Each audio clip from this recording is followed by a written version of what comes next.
বিশেষ করে বাংলাদেশি অরিজিন যারা, আমাদের 80, 70, 90 এরকম একটা এজ, ম্যাক্সিমাম 100। তো এই সময়টা যেহেতু আমরা বাঁচি, এটা হচ্ছে এভারেজ আমাদের আয়ু। তো এই সময়ের মধ্যে পূর্ববর্তী জেনারেশন যারা 1000 বছর হায়াত পেয়েছে তাদের সাথে আমরা কিভাবে পেরে উঠবো, এই জন্য আল্লাহ রাব্বুল আলামিন কিছু সুযোগ দেন, আমাদেরকে বেস্ট ডিলগুলো দিয়ে থাকেন। যেরকমটা আমরা যখন বাজারে যাই কিছু কিনতে যাই, তখন কোনটাতে সেল আছে, কোনটাতে ডিল আছে, এটা দেখি। ব্ল্যাক ফ্রাইডেতে আমরা কি দেখি, আগে অ্যালার্ম সেট করে রাখি যে ওই দিন কোন তাড়াতাড়ি গিয়ে এই জিনিসটা কিনবো, ওই টিভিটা কিনবো, ফ্রিজটা কিনবো, এটা কিনবো, কারণ ওই দিন তো ডিসকাউন্ট বেশি। এটার জন্য আমাদের খুবই দেখা যায় এক্সাইটমেন্ট রয়েছে, আমরা অনেক এক্সাইটেড থাকি, আমরা অনেক দেখা যায় উদ্দীপ্ত, খবর রাখি কোন দিন কোন অফারটা আসছে। কিন্তু আল্লাহ রাব্বুল আলামিন যে আমাদের জন্য কিছু অফার দেন, কিছু ডিল দেন, সেই ব্যাপারে আমাদের অনেক সময় একটু অলসতা থেকে যায়, একটু অবহেলা থেকে যায়। এই যে সময়টা আমরা বর্তমানে কাটাচ্ছি, এগুলো আল্লাহ রাব্বুল আলামিনের দেওয়া বেস্ট ডিল। যেই 10টা দিন আল্লাহ রাব্বুল আলামিন আমাদেরকে দিয়েছেন, আজকে 5ম দিন, 5 দিন অলরেডি গত হয়ে গিয়েছে, আর 5টা দিন রয়েছে।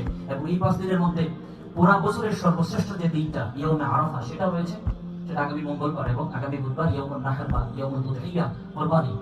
এই 2টা দিন আরো গুরুত্বপূর্ণ। মুহতারাম হাজিরিন কেরাম, চিন্তা করি আমরা একটা খোলা ময়দান, যেখানের মধ্যে পৃথিবীর বড় বড় রাষ্ট্রের প্রেসিডেন্ট থেকে নিয়ে একেবারে সর্বোচ্চ উচ্চ পর্যায়ের যারা এবং একেবারে গরিব যারা, সকলে শুধুমাত্র সাদা একটা কাপড়ে, সাদা 2টা কাপড়ে, যেটার মধ্যে কোনো সিলাইও নাই, ইহরামের কাপড়, সেই ইহরামের কাপড় নিয়ে এই জিলহজ্জের 9 তারিখ, 9 জিলহজ্জ, যেটা আরাফার দিন, সেই দিন গিয়ে সকলেই একটা খালি ময়দানে সকলেই থাকবে, আল্লাহর কাছে শুধু ওই দিন দোয়া করবে। এবং এই আরাফার ময়দানে যে অবস্থান করে, এই দিনের মূলত কাজই হচ্ছে দোয়া। এবং রাসূলুল্লাহ সাল্লাল্লাহু আলাইহি ওয়াসাল্লাম হাদিসে বলেছেন, খায়রু দুআই দুআউ ইয়াউম আরাফা, সর্বশ্রেষ্ঠ দোয়া আরাফার দিবসের দোয়া। এটা রাসূল করিম সাল্লাল্লাহু আলাইহি ওয়াসাল্লাম হাদিসে বলে দিয়েছেন।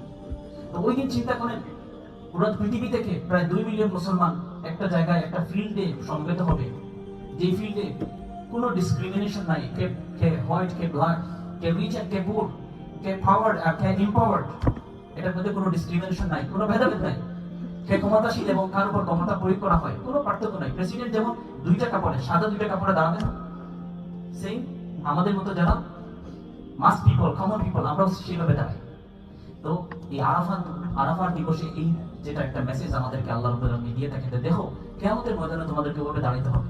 কিয়ামতের ময়দানে ওইরকম সকলেই, কোনো ভেদাভেদ নাই, কোনো ডিসক্রিমিনেশন নাই, সকলে সেম হালত থেকে দাঁড়াতে হবে। এবং সেই দিন আল্লাহ থেকে তোমাদের যে জাজমেন্ট, যেটা সেই জাজমেন্টে তোমরা উত্তীর্ণ হতে হবে। এটা আল্লাহ রাব্বুল আলামিনের একটা মেসেজ। এজন্য আরাফার ময়দানে আমরা যখন গিয়ে দাঁড়াই, তখন এটা আমাদের উপলব্ধি হয়।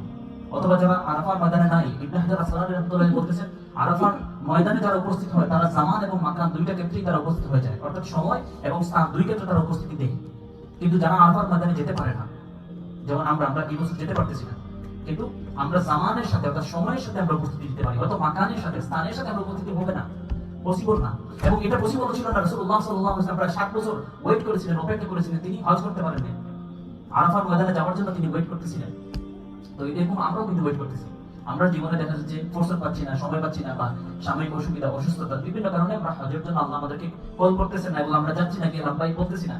কিন্তু আমরা জামান তথা সময়ের সাথে সম্পর্ক রেখে আরাফার ময়দানে আমরাও হাজির হয়ে যেতে পারি, এটা অভ্যন্তরীণভাবে হাজির হয়ে যেতে পারি, এবং আরাফার ময়দানের যে স্পিরিট, সেটা আমরা ধারণ করতে পারি।